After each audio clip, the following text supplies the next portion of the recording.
Hello student, क्या हाल चाल। तो देखो, आज हम बात करेंगे प्रॉपर्टीज ऑफ रिलेशन पे बात करेंगे। तो प्रॉपर्टीज ऑफ रिलेशन है क्या, उसके बारे में। तो सबसे पहले यहाँ पे प्रॉपर्टी दी हुई है रिफ्लेक्सिव रिलेशन। वैसे तो ये प्रॉपर्टी रिलेशन इसमें नाम ऐसे एवं ही दिया हुआ है, बट ये जो रिलेशन होता है, रिलेशन की टाइप्स होती हैं ये, ठीक है। लेकिन यहाँ बीसीए की बुक में इन्होंने प्रॉपर्टीज ऑफ रिलेशन कहा, तो मैंने भी यहाँ पे प्रॉपर्टीज ऑफ रिलेशन बोल दिया। लेकिन ये क्या होते हैं, टाइप्स ऑफ रिलेशंस होते हैं।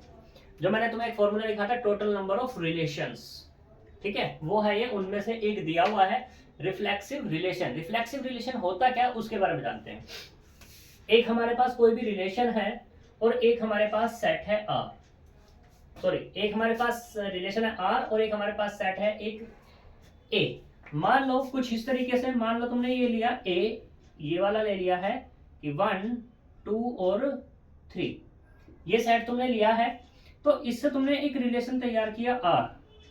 तो वो मैंने कह दिया 1 1 कह दिया, 2 2 कह दिया, 3 3 1 2 1 3। मान लो ये किसी तरीके से तुम्हारा रिलेशन आया है, तो ये मैंने आर कहा, ठीक। तो मुझे इसे रिफ्लेक्सिव कहना है। रिफ्लेक्सिव मैं इसे तब कह दूंगा जब यहाँ पे ए के एलिमेंट कितने हैं, 1 2 3, तो ए की मैपिंग स्वयं के साथ हो जाए। यानी कि स्वयं के साथ मतलब 1 है तो 1 1 पे मैप होना चाहिए, 2 2 पे मैप होना चाहिए, 3 3 पे मैप होना चाहिए। या ऐसे कह दो कि 1 का रिलेशन 1 से होना चाहिए, 2 का रिलेशन 2 से होना चाहिए, 3 का रिलेशन 3 से होना चाहिए। और अदर भी रिलेशन आ सकते हैं, जैसे 1 का रिलेशन 2 से भी और 1 का रिलेशन 3 से भी, तो ये आ सकते हैं, कोई दिक्कत वाली बात नहीं है। लेकिन इसमें मस्ट क्या है, जितने एलिमेंट हैं उनके सबके रिलेशन आना चाहिए इटसेल्फ। तो अगर कोई भी रिलेशन ऐसा कर रहा है तो उसे कह दूंगा रिफ्लेक्सिव रिलेशन। इसलिए यहां पर इसने डेफिनेशन कही ए रिलेटेड टू ए, यानी कि खुद का रिलेशन खुद से हो, ठीक। वो रिलेशन क्या कहलाएगा, तुम्हारा रिफ्लेक्सिव रिलेशन कहलाएगा। यहाँ पे लिखा फॉर ऑल। फॉर ऑल का मतलब ये है ए के हर एक एलिमेंट के लिए। जैसे मैंने यहाँ पे बात कर दी थी, ए के 3 एलिमेंट के लिए बात होगी, ठीक है। एक एग्जांपल और ले सकते हैं यहाँ पर। जैसे मान लो अगर मैं बी ले लूं, यहाँ पर आपकी बात ए बी सी और ये डी, मैंने कुछ इस तरीके से ले लिया। तो फिर मैंने आर डिफाइन किया किसी भी प्रकार से। ए का रिलेशन ए से, बी का बी से, सी का सी से और डी का डी से। बाकी कोई रिलेशन किसी के साथ हो या ना हो, कोई मैटर नहीं करता। बस मैटर क्या करेगा, ये चारों का रिलेशन खुद से होना चाहिए, तो ही मैं कह सकता हूं ये क्या है, मेरा रिफ्लेक्सिव रिलेशन है। क्लियर इतनी बात। अब इसी के साथ हम यहाँ बात करते हैं इररिफ्लेक्सिव रिलेशन पे। इररिफ्लेक्सिव रिलेशन क्या है, a relation R on a set A irreflexive if for every a belongs to A, a belongs to A और ए बिलोंग्स टू ए का रिलेशन किससे हो, ए से हो। ये नोट आएगा यहाँ पर, ये यहाँ पर नोट है, ठीक है। इररिफ्लेक्सिव क्या होगा, यहाँ पर डज नॉट आएगा ये। यानी कि कहने का मतलब क्या हुआ कि वो रिलेशन आर मेरा इररिफ्लेक्सिव होगा। जैसे कि मैं मान लो यहाँ पे ये आर ले लूं, इसी का मैं एग्जांपल ले लेता हूं, इसी का, ठीक है। तो आर को मैंने डिफाइन किया किस ऐसे कि ये है मेरे पास, कितना है, ए है ना। यहाँ पर ए का रिलेशन बी से है, ए का रिलेशन सी से है, बी का रिलेशन सी से है, सी का रिलेशन डी से है। कुछ इस तरीके से मैंने रिलेशन डिफाइन कर दिया। तो यहाँ पे देखो, खुद खुद का रिलेशन खुद से तो नहीं आ रहा, खुद का रिलेशन खुद से नहीं आ रहा। तो ये वाला जो रिलेशन होगा ये क्या कहलाएगा, तुम्हारा इररिफ्लेक्सिव। किसने कहा, कह दिया यहाँ पर मस्ट है कि खुद का रिलेशन खुद से बिलोंग्स नहीं करना चाहिए। तो वो रिलेशन क्या कहलाएगा, तुम्हारा इररिफ्लेक्सिव रिलेशन कहलाएगा। क्लियर। दूसरी चीज, अब बात करते हैं non reflexive relation. Non reflexive relation क्या है कि कोई भी रिलेशन ना तो रिफ्लेक्सिव हो, ना ही क्या हो हमारे पास इररिफ्लेक्सिव हो। तो ऐसा रिलेशन क्या कहलाएगा, तुम्हारा इररिफ्लेक्सिव। अब तुम कहोगे बताओ जी कैसे, एक एग्जांपल लेकर दिखा दो जी। मैं इसी का कोई एग्जांपल ले लूं ऐसे ही कि सेट तो मेरे पास ये ए बी सी डी का ही। तो मैंने कह दिया ए आ गया, ए बी आ गया, सी आ गया, डी आ गया, ठीक। ए के साथ सी आ गया। ये कोई रिलेशन कैसे भी तैयार कर लिया, नो मैटर कि तैयार कैसे करा, वो मैटर नहीं करता, बट मैंने ये रिलेशन लिया। तो अब यहाँ पे इस रिलेशन को रिफ्लेक्सिव होने के लिए क्या चाहिए, यहाँ पे इससे बात हो रही है, जब इससे बात है ए बी सी डी से बात हो रही है, तो चारों की मैपिंग आनी चाहिए। ए का रिलेशन ए से आना चाहिए, बी का रिलेशन बी से आना चाहिए, सी का रिलेशन सी से आना चाहिए, डी का रिलेशन डी से आना चाहिए। ए का रिलेशन ए से भी है, सी का सी से भी है और डी का डी से भी है, लेकिन बी का बी से रिलेशन नहीं है। तो इसलिए कैसा हो जाएगा यहाँ पर, ये रिफ्लेक्सिव तो होने से रहा। अब बात करते हैं इररिफ्लेक्सिव की। किस, इसने कहा फॉर ऑल, फॉर एवरी, यानी कि फॉर ऑल के लिए ये वाला रिलेशन नहीं होना चाहिए, बट 3 के लिए तो ये फिल कर गया। तो कैसा होगा, ना ही रिफ्लेक्सिव और ना ही कैसा है इररिफ्लेक्सिव। तो कैसा हो जाएगा तुम्हारा यहाँ पर ये नॉन रिफ्लेक्सिव रिलेशन। क्लियर है बात। नेक्स्ट चलते हैं, अब यहाँ पे चलते हैं सिमेट्रिक रिलेशन। सिमेट्रिक रिलेशन क्या है इसके बारे में जानते हैं। तो देखो सिमेट्रिक रिलेशन, इसने कहा एक रिलेशन आर है जो क्या है, सेट ए पर है। किस पर है, set A. Then R is called symmetric relation if A related to B then B related to A also होना चाहिए। मतलब यही एग्जांपल मैं उठाऊं, अगर इसी वाले एग्जांपल की अगर मैं बात करूं तो इसी में मैं कह दूं यहां पर कि देखो इसने कह दिया ए ले लिया, बी ले लिया, सी ले लिया, डी ले लिया। मैं कहता हूं कि ए रिलेट कर रहा है किससे, बी से। तो अब यहां पर अगर इसे रिफ्लेक्सिव होना था, बी को रिलेट करना पड़ेगा किससे, ए से करना ही करना पड़ेगा, तो ही ये तुम्हारा कैसा कहलाएगा, सिमेट्रिक कहलाएगा, अदरवाइज में सिमेट्रिक नहीं होगा। इसी का दूसरा मैं एग्जांपल और ले लूं यहीं पर कि आर बराबर कुछ ऐसे कि a related to b, b related to c. तो यहाँ पे क्या होगा, बी रिलेट करना पड़ेगा ए से और सी भी रिलेट करना पड़ेगा किससे, बी से। सही। तो यहाँ पे क्या होगा तुम्हारा, ये रिफ्लेक्सिव सॉरी सिमेट्रिक रिलेशन हो जाएगा। अब मान लो एक एग्जांपल तुम ये लेते हो कि आर बराबर ये लिया तुमने A B, B C, B A, C D, और तुमने यहाँ पे ले लिया ए डी ले लिया। अब तुम देखोगे यहाँ पे कि इस अगर इसे रिफ्लेक्सिव होना है तो डी ए को भी होना पड़ेगा इसी रिलेशन के अंदर। बाकी 4 तो है अपने पास, लेकिन डी ए नहीं है, तो इसलिए क्या हो जाएगा तुम्हारा नॉट रिफ्लेक्सिव हो जाएगा। अब नॉट रिफ्लेक्सिव में इसमें भी कंडीशंस आती हैं, भाई ये क्या होगा, कैसे होगा, किस तरीके से होगा, उसके बारे में बात करेंगे। यानी कि रिफ्लेक्सिव के लिए तो ये कंडीशन है बस। ठीक, यहाँ बात करते हैं एंटीसिमेट्रिक की। एंटीसिमेट्रिक में क्या है कि a relation R is said to be antisymmetric, a related to b and b related to a, दोनों के दोनों उसके पास होनी चाहिए। फिर ये कह रहा है कि ए बराबर किसके होना चाहिए, बी के होना चाहिए, तो तभी तुम्हारा क्या कहलाएगा, एंटी सिमेट्रिक कहलाएगा। अगर मैं इसी एग्जांपल की बात करूं, इसी वाले एग्जांपल की बात करूं, तो इसे एंटी सिमेट्रिक कब होगा, जब यहाँ पे, अब तुम्हें ऐसा सोचो, इसने कहा ए बराबर बी, और ए बराबर बी में कब हो सकता है, जब ए रिलेटेड ए से करेगा, बी रिलेटेड बी हो जाएगा, सी रिलेटेड सी और डी रिलेटेड टू डी। अगर यहाँ पे ए रिलेटेड टू बी है और बी रिलेटेड टू ए है, अगर तुम इसे कह रहे हो तो तुम्हें यहाँ पे स्ट्रिक्टली कंडीशन देनी पड़ेगी कि ए बराबर ही बी के है, तो ही तुम इसे एंटीसिमेट्रिक कहोगे। अगर तुम्हें मान लो यहाँ पे कोई नंबर से ले लेते, जैसे यहाँ पे ले लेते तुम 1 1 ले लिया, 2 2 ले लिया, 3 3 ले लिया और 1 2 लिया, फिर तुमने क्या ले लिया, यहाँ पर क्या ले लिया, 2 1 ले लिया। तो अब देखो रिफ्लेक्स सिमेट्रिक तो ये हो गया, बट यहाँ पे ये बताओ क्या 1 बराबर है 2 के, वो तो नहीं है। तो जब ये नहीं है तो यहाँ पर ये वाला जो एग्जांपल है ये एंटीसिमेट्रिक नहीं होगा। क्लियर इतनी बात, ठीक है। आगे चलते हैं, फिर आता है एसिमेट्रिक रिलेशन। एसिमेट्रिक रिलेशन क्या है कि a relation R on set A, asymmetric relation if a belongs to b but b belongs to a, sorry a belongs to R but b a belongs to does not R. तो यहाँ पे ये वाला जो मैंने relation कहा ये क्या कहलाएगा तुम्हारा, एसिमेट्रिक रिलेशन हो जाएगा। ठीक है, क्लियर इतनी बात, यानी कि ये वाला क्या हो जाएगा, ये इसका एग्जांपल हो जाएगा। सही। आगे चलते हैं ट्रांजिटिव रिलेशन पे। ट्रांजिटिव रिलेशन क्या, उसके बारे में जानते हैं।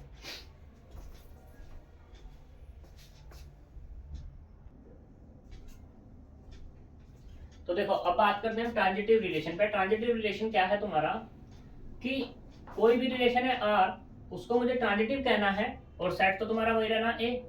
वो तब हमारा ट्रांजिटिव होगा कि इफ अगर ए रिलेट कर रहा है किससे, बी से, और बी रिलेट कर रहा है किससे, सी से, तो बाद में उसको ए रिलेट करना होगा किसको, सी को। अगर कोई भी सेट आर ऐसा कर रहा है तो वो मेरा कैसा कहलाएगा, ट्रांजिटिव। अब मैं अगर एग्जांपल पे बात करूं तो एग्जांपल क्या होगा, ए बराबर 1 3 5 ले लिया मैंने, उससे रिलेशन तैयार किया, एक तो है 1 3 1 5 और 3 5। अब तुम देखो यहाँ पर कि 1 तो रिलेट कर रहा है किससे, 3 से, एंड 3 रिलेट कर रहा है किससे, 5 से। तो इसका मतलब क्या होगा कि अब 1 रिलेट करना चाहिए किससे, 5 से, जो कि इसके पास है ऑलरेडी। अब तुम कहोगे कि तुमने तो ये लिया, मैं तो ये लेना चाहूंगा कि 1 रिलेट कर रहा है किससे, 3 से, एंड दूसरे वाला तुम क्या लेना चाहोगे कि क्या लेना चाहो, 1 के बाद 1 रिलेट कर रहा है 3, तो 3 के बाद की टर्म्स आनी चाहिए। क्या 3 के बाद की टर्म्स इस टर्म से अलग कुछ है, नहीं है, तो इसलिए क्या होगा, सिर्फ यही रहने वाला है। दूसरी चीज, अब तुम यहाँ पे ये कहोगे कि मैं ये कहता हूं कि भाई 1 रिलेट कर रहा है किससे, 5 से, या 3 रिलेट कर रहा है किससे, 5 से, 3 रिलेट कर रहा है किससे, 5 से, तो 5 रिलेट करना चाहिए। क्या 5 रिलेट कर रहा है किसी से, 5 नहीं रिलेट करा, नहीं करा ना, तो इसलिए यही कंडीशन होगी, तो इसलिए क्या हो जाएगा तुम्हारा, ये ट्रांजिटिव हो जाएगा। क्लियर है श्रीमान? अब इसी के साथ हम बात करते हैं इक्वलिटी ऑफ रिलेशन। इसे हम इक्वलिटी ऑफ रिलेशन भी कह देते हैं या कह देते हैं इक्विवेलेंस रिलेशन। इक्विवेलेंस रिलेशन क्या है कि कोई भी तुम्हारे पास सेट है नॉन एम्प्टी है, उससे तुमने एक आर तैयार किया है, ये मान लो आर तैयार किया, अगर ये आर 3 प्रॉपर्टी डन कर दे, जैसे कि यहाँ पे क्या था, आर रिफ्लेक्सिव है, सिमेट्रिक और ट्रांजिटिव है, तो मैं इस आर को क्या कह दूंगा, ये इक्विवेलेंस रिलेशन है। ठीक है, ट्रांजिटिव भी होना चाहिए और कैसा होना चाहिए, सिमेट्रिक भी होना चाहिए और रिफ्लेक्सिव भी होना चाहिए। अब तुम कहोगे एग्जांपल, तो देखो एग्जांपल देखते हैं, तैयार करते हैं हम यहां पर कि मान लो तुम्हारे पास एक सेट है ए, सेट तुमने नेचुरल नंबर का है ले लिया, 1 2 3 4 5, ठीक, डॉट डॉट ये लिया, एक रिलेशन तैयार किया तुमने आर, तो आर क्या है यहाँ पे, आर है एक्स वाई, ठीक है, आर है तुम्हारा एक्स वाई, तो यहां से हम कहते हैं कि x minus Y, x minus Y divisor by किससे होना चाहिए, x minus Y divisor by any number, any number से हम कह देते हैं यहाँ पर इंटीजर a कह देते हैं, ठीक है, एनी इंटीजर, और ये इंटीजर क्या, a क्या है तुम्हारा, सॉरी इंटीजर नहीं है, ये मैंने a नंबर लिया और a क्या है तुम्हारे पास, a है डिवाइड हो रहा इससे, सॉरी a बिलोंग्स कर रहा है किससे, a में से, यानी कि यहीं से हम कुछ भी ले सकते हैं हम नंबर, लेकिन x माइनस वाई को डिवाइड करना चाहिए कौन, a डिवाइड करना चाहिए। जब डिवाइड तुम्हें करोगे तो यहाँ पे कोई भी रिलेशन तुम्हारा बन सकता है, जैसे कि डिवाइड की अगर मैं कंडीशन की बात करूं तो तुम यहाँ पे क्या बना सकते हो, कुछ भी नंबर बना सकते हो, इस नंबर को तुम हटा दो, इस नंबर को हम कह देते हैं यहाँ पर, ये कह देते हैं, चलो एक नंबर ले लिया 3, x माइनस वाई को डिवाइड कौन कर रहा है, 3 डिवाइड कर रहा है, तो अब ऐसे कितने पेयर्स बन सकते हैं, देखो एक तो ऐसा बन सकता है 1 1 वाला बनेगा, 2 2 वाला भी बन जाएगा, यानी कि 2 माइनस 2 0, 0 का डिवाइड तो 3 हमेशा ही करेगा, तो ऐसे बहुत सारे नंबर मिल जाएंगे, ठीक, ऐसे तुम्हारा क्या बनेगा, 1 4 बन जाएगा, 4 1 भी बन जाएगा, 2 5 बन जाएगा, 5 2 भी बन जाएगा, बन जाएंगे सारे के सारे। अब तुम्हारा एक ऐसा बनेगा कि 1 4 अगर डिवाइड कर रहा है तो क्या होगा, ये होएगा तुम्हारे पास 4 7, ठीक, ऐसे तुम्हारे कुछ भी बन सकते हैं, जो चाहो वो बना सकते हो, तो यहाँ पे ऐसे तुम्हारे बहुत सारा ये सेट तैयार हो सकता है, तो इनमें से तुम कोई भी उठाओगे तो ये आर पूरा का पूरा रिफ्लेक्सिव भी होगा, सिमेट्रिक भी होगा, ट्रांजिटिव भी होगा। अब छोटी सी बात देखो, समझो यहाँ पर कि मैं ये क्या है, एक्स वाई है, ठीक है, तो अगर मैं बात करूं फर्स्ट कंडीशन के लिए, रिफ्लेक्सिव की बात करूं तो रिफ्लेक्सिव में क्या है कि x बिलोंग्स कर रहा है किसमें, a में, a क्या दो नेचुरल नंबर ही ले रहे हैं हम, तो यहां से तुमने क्या लिया, x रिलेट कर रहा है किससे, x से, x रिलेट कर रहा है x से, मतलब x minus x divided by 3, यानी कि 0 डिवाइडेड बाई 3, और 4 और x बिलोंग्स टू n के लिए कंडीशन डन है, तो इसका मतलब क्या हो जाएगा, r इज रिफ्लेक्सिव, हुआ रिफ्लेक्सिव। सेकंड कंडीशन सिमेट्रिक के लिए बात करते हैं, सिमेट्रिक क्या होगा कि x रिलेट कर रहा है किससे, y से, तो इसका मतलब क्या होगा कि x माइनस वाई को डिवाइड कौन करेगा, 3 करेगा। अब अगर मैं यहां से माइनस कॉमन कर लूं तो y माइनस एक्स आ जाएगा, अपॉन में कितना 3, तो इसका मतलब क्या हुआ, माइनस के रहेगा ही रहेगा। y रिलेट कर रहा है किससे, x से। y रिलेट जब x से कर लिया तो यहाँ पे क्या x रिलेट कर रहा था y से, y रिलेट कर रहा है किससे, x से। तो इसका मतलब क्या हो गया यहाँ पे r इज सिमेट्रिक भी हो गया, क्या ही दिक्कत है।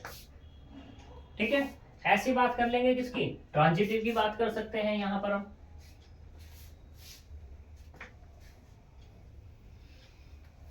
तो ट्रांजिटिव के लिए क्या कंडीशन है, ट्रांजिटिव के लिए यही कंडीशन है कि अगर x रिलेट कर रहा है किससे, y से, एंड y रिलेट कर रहा है किससे, z से, तो x को रिलेट करना क्या पड़ेगा किससे, z से। ये कंडीशन आनी चाहिए।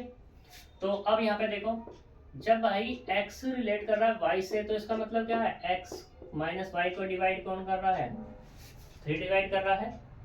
ठीक है, तो मैं इसे ऐसे लिख लूं, क्या लिख लूं, एंड y रिलेट कर रहा है किससे, z से, तो इसका मतलब क्या, y माइनस z को रिलेट कौन कर रहा है, डिवाइड कौन कर रहा है, 3 डिवाइड कर रहा है। नाउ देखो, अब हम इनको अगर जोड़ लें, x माइनस वाई अपॉन 3 प्लस y माइनस जेड अपॉन 3 कर दें तो कोई दिक्कत होगी, कुछ भी दिक्कत नहीं होने वाली फिलहाल। तो यहाँ से क्या मिलेगा, x माइनस वाई प्लस के y माइनस जेड अपॉन 3 मिल गया, इससे कैंसिल हो गया। तो यहाँ से क्या मिला, x माइनस जेड अपॉन 3 हो गया। तो इसका मतलब क्या हुआ, x रिलेट कर रहा है किससे, z से, और यही तो मुझे चाहिए था कि x रिलेट कर रहा है y से एंड y रिलेट कर रहा है किससे, z से। तो यहाँ पे क्या होगा, x रिलेट करेगा किससे, z से। तो मतलब क्या हुआ, r इज ट्रांजिटिव। ठीक है, अब तुम यहाँ पे लिख सकते हो क्या, क्या लिख सकते हैं कि सिंस R इज कैसा है तुम्हारे पास, reflexive, symmetric and transitive, then R is equivalence, क्या हो जाएगा तुम्हारे पास, इक्विवेलेंस रिलेशन। ठीक है जी। अब यहाँ पे दिक्कत कहाँ आएगी, दिक्कत यहाँ पे आएगी बच्चों को कि भाई x रिलेट करा भाई तो ये कंडीशन है कि y रिलेट करा z, तो ये कंडीशन होनी चाहिए तुम्हारे पास, होगी। अब तुम कहोगे कि इनको जोड़ा क्यों, देखो जोड़ा इसलिए, अब तुम यहाँ पे एक चीज समझो, इसे मैं रफ कर रहा हूं। तो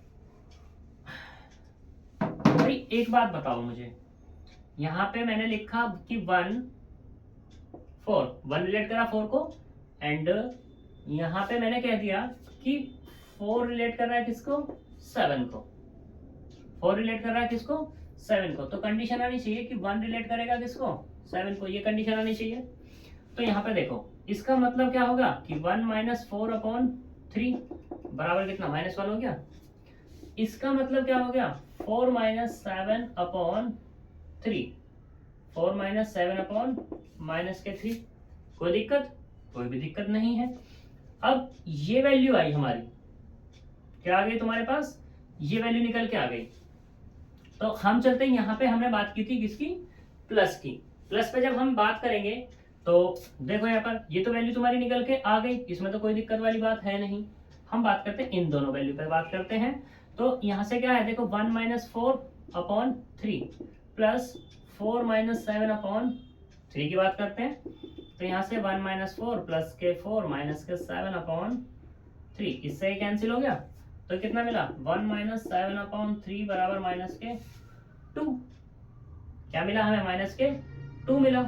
अब देखो 1 माइनस 7, इसका मतलब क्या है कि 1 रिलेट कर रहा है 7, यही मतलब तो है, और ये डिवाइजर भी हो रहा है। तो इसका मतलब क्या हुआ, ये कंडीशन हम डन कर सकते हैं। तो यही कारण था यहाँ पर। ठीक है, अब तुम कहोगे भाई यहाँ पे इसको क्यों नहीं लिखा, तो भैया लिख लो। हम कहेंगे कि -1 कितना हो गया, माइनस के 2 हो गया, क्या ही दिक्कत है। हमने ये -1 है, इसको हमने ये लिख दिया। क्या लिखा हमने ये लिख लिया कि जैसे -1 बना हुआ है, तो हमने क्या करना है, हम कह देते हैं यहाँ पर कि -1 बच रहा है, तो -1 में हम बात करते हैं किसके लिए, कुछ भी जोड़ लो कुछ भी घटा लो, क्या ही दिक्कत है।